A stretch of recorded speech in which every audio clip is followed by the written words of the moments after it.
વિશ્વ પર્યાવરણ દિવસ નિમિત્તે અત્રેના નર્મદા જિલ્લામાં અલગ અલગ થીમ ઉપર તારીખ 22 મેથી કાર્યક્રમો યોજાઈ રહ્યા છે, જે પૈકી આજરોજ ખેતી પાકોમાં અથવા તો કૃષિમાં જે સિંગલ યુઝ પ્લાસ્ટિકના જે ઉપયોગ જે થતો હોય તેના વિકલ્પો બાબતે જાગૃતતા લાવવા બાબતેની શિબિર યોજવામાં આવી રહી છે, જેમાં અક્તેશ્વર ગામ તાલુકો ગરુડેશ્વર ખાતે આજે કાર્યક્રમ યોજવામાં આવેલ છે, જેમાં બહોળી સંખ્યામાં ખેડૂત ભાઈઓ તથા બહેનોએ ભાગ લીધો છે।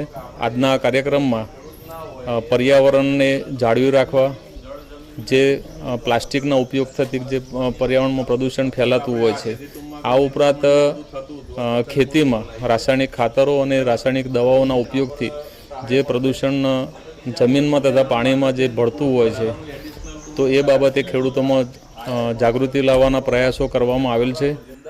અમને આજે ખેતીવાડી અધિકારી સાહેબે સરસ મજાનું એવું વક્તવ્ય આપ્યું છે કે પ્લાસ્ટિક ઘટાડો અને જે આપણે ખેતરોમાં રાસાયણિક ખાતરો નાખે છે એના બદલે આપણે પ્રાકૃતિક ખેતી તરફ વળવાનું છે, અને એમાં આપણને જીવામૃત બનાવીને આપણે પ્રાકૃતિક ખેતી કરવાની છે, અને જે રાસાયણિક ખાતરોનો ઘટાડો કરવાનો છે, એનાથી આપણું જીવન ટકાઉ બનશે અને આવનાર પેઢી માટે પણ સારું રહેશે અને આપણા સ્વાસ્થ્ય માટે પણ સારું છે। અને પર્યાવરણ વિશે અમે બધા જાણીએ છીએ, અને પર્યાવરણ સારું રહેશે તો જ આપણું સ્વાસ્થ્ય અને વાતાવરણ પણ સારું રહેશે।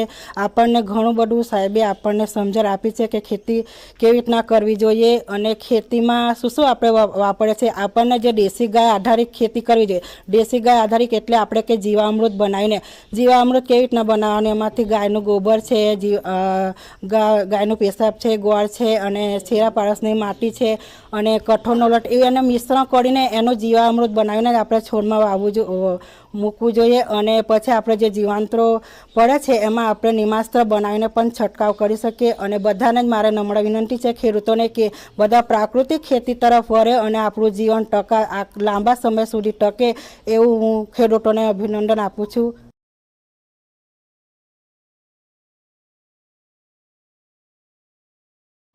આવા જ માહિતીસભર વિડીયો જોવા પહોંચી ખબર ન્યૂઝને લાઇક, સબસ્ક્રાઈબ અને કોમેન્ટ કરવા વિનંતી છે। આપનો ખૂબ ખૂબ આભાર, ધન્યવાદ।